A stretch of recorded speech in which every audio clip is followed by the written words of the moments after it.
just coming from Democrats, but also from some of his GOP rivals.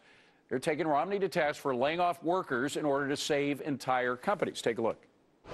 If, in fact, Bain Capital went into a company and took out all the money in management fees and then laid off 1,700 people, that's pretty hard to defend. Now, I'm assuming he'll have a defense for it. Now, small business guru and NFL Hall of Famer Fran Tarkenton is scratching his head. He wants to know how top Republicans don't understand the concept of creative destruction. So, Fran, for the sake of Newt Gingrich, tell us what that means. Newt. You know, Bain Capital started in 1984. It's a tremendous company with a great track record. Mitt Romney ran that company. And they went and bought companies, leveraged buyouts. They help people finance companies. And sometimes they don't work out. But what he did try to do, and all capitalists do, try to make the company efficient so it's got a sustainable future. Wouldn't that be unique if we had somebody in Washington who tried to make our government more effective and have a more sustainable future as it goes to spending money? Yeah, that'd be pretty novel. By the way, he left Bain Capital at one point to start another venture firm. It went down when he left. He came back, and unlike John Corzine, when he came back in, the company went back up again. So the guy knows how to fix his own company, doesn't he? He has a great track record, and Bain has a great track record. He went in and fixed a lot of companies and had great success.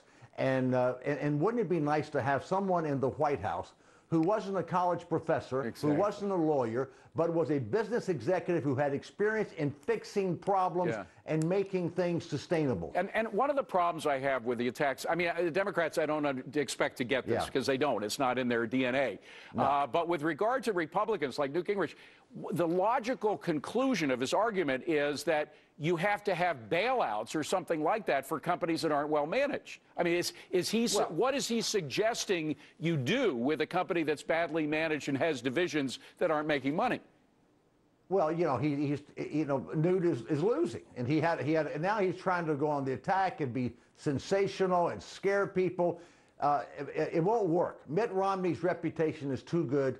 He's not out there trying to bilk people and just throw people off of jobs and just taking the money and spending it frivolously.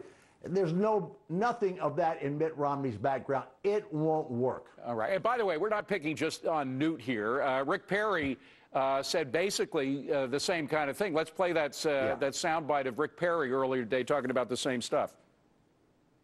Because his company, Bain Capital, and all the jobs that they killed, I'm sure he was worried he would run out of pink slips.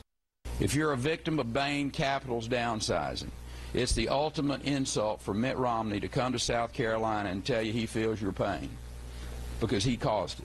Now, you know, one of the people supporting Rick Perry is a friend of mine, Steve Forbes. And I've known Steve for 15 years now, and I know that he understands creative destruction. So this is just political rhetoric, but it's dangerous, is it not?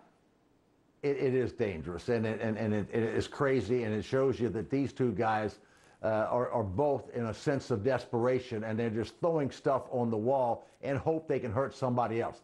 I find it disingenuous. I don't like it. I think it's bad for Newt, and I think it's bad for Rick Perry to do this, but it will have no effect, and I think it'll hurt them both. Okay, and of course the danger is, again, if you extend this logic further, you have the government coming in and making decisions about which businesses should be gotten rid of and which shouldn't. And as we've learned very clearly, the government should not be making business decisions, right?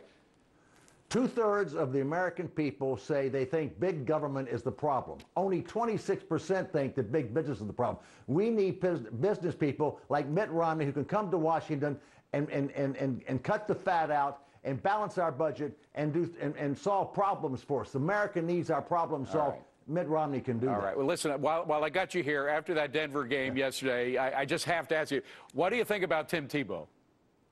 Well, there's an unconfirmed rumor today that Tim Tebow turned Gatorade into wine. Can you believe that? That's a good one. I like that. I like that. But is this the most fantastic turnaround of a player? I mean, nobody expected him to throw like he did. I think his average was 30 yards per pass. Yeah, and I think that the defenses do not know how to play against him. They had 11 guys 5 yards from the line of scrimmage, which left the whole middle of the field wide open, as he did on the 80-yard touchdown pass. He threw it 30 yards. The guy ran for 50 because there was no safety help downfield.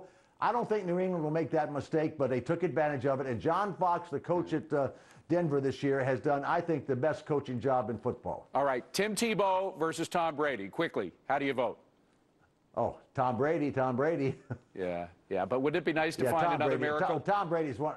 Yeah, I don't think there's another miracle there, but Tom Brady is one of the truly great quarterbacks to ever play this game. Yeah. And Belichick will find a way to keep Tebow in check. But it's a great story. I'm a great admirer of Tim Tebow. It's a great story. It's great for football, and it'll be fun to watch next week. All right, Fran Tarkenton, it's always fun to see you here. Thank you very much for coming. I appreciate it. Well, President Obama criticizes the Wall Street bankers and their salaries every chance he gets, but